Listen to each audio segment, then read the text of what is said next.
Hello, my name is Mary, and I will be your examiner for IELTS speaking exam. What is your good name? My name is Praveen Khanna, and my friends call me by my surname Khanna. You may call me Praveen. May I see your passport? Here it is. Thanks. Where are you from? I hail from small town of state Punjab, which lies in district Faridkot. The name of town is Kotkapura, and it is historic city and was kingdom of King Kapura. Nowadays, it is business hub of district. Are you a student or doing any work? I have recently graduated in field of commerce, and further I want to pursue my post graduation from international university. Further, I would like to ask you some questions about science. Did you like studying science when you were at school?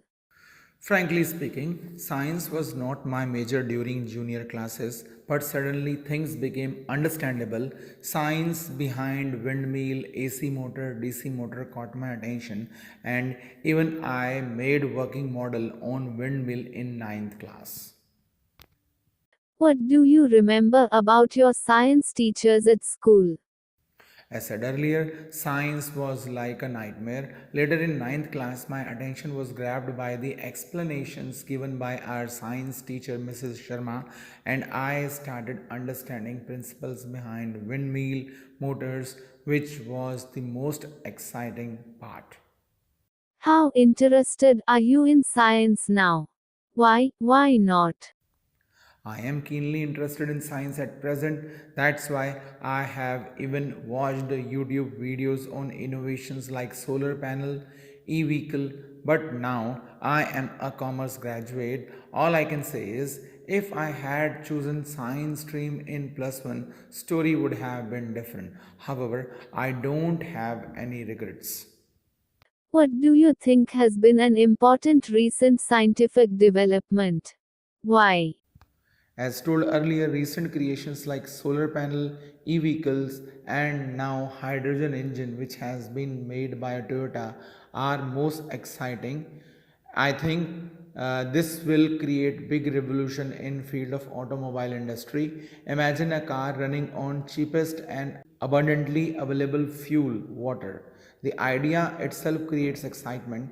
Very soon, this unbelievable thing is going to become reality.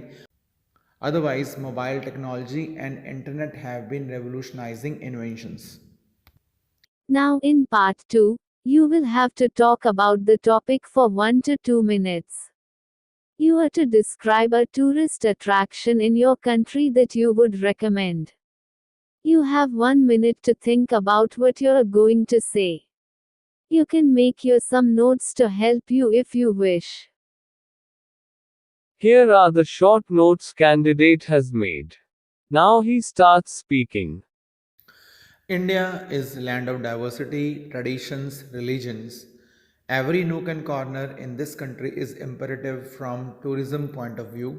But if still anyone comes from abroad, I would suggest him or her to visit city Amritsar, which is known as land of religion and sacrifice. This city has many worth visiting spots for tourists. Firstly, is world famous and highly regarded place in Sikhism is Golden Temple. Being in premises of Golden Temple is Sikh Museum, which exhibits many paintings of Sikh gurus, body armors worn by Sikh warriors, and many other precious items. Then the next place lying in proximity of Golden Temple is Jallianwala Bagh. Bagh in Punjabi means garden. This place is of historic significance because here on 14th April 1919 massacre took place. Thousands of people were killed by British force. Here is complete story of the day carved on a monument erected to pay tribute to the people died. Further, being a border district, the international border is only 30 kilometers from the city center, where march past at sunset is must to watch. To ease international mobility, the city enjoys the amenity of international airport to provide comfort to international travelers. Further, the city has deep connection with pre and post independence era and is undoubtedly hub of Sikhism, religion and culture. Last but not the least, this place is also a shopper's paradise. The market of Amritsar is famous for Amritsari naan, which is actually long chapati with stuffing, then fulkari or called colorful embroidered dupatta or jutti, which is ladies' footwear, are must buying souvenirs. Hence, a visitor to this place would get glimpse of a city which has witnessed hardships of past and is ready to march with technological age of recent times by facilitating modern day travelers. That is the end of part 2. In part 3, I would like to ask some questions about museums and art galleries. What are the most popular museums and art galleries in place where you live? As told earlier, Punjab is land of culture and rich historic background. Here are many worth visiting museums in the state. First is in Golden Temple premises in city of Amritsar. Second is situated in holy city of Anandpur. This museum is called Virasat-e Khalsa. This museum pays special glance to the life of 10th mentor of Sikhs, Shri Guru Gobind Singh Ji. Additionally, I am also lucky to have museum in my district headquarter Faridkot.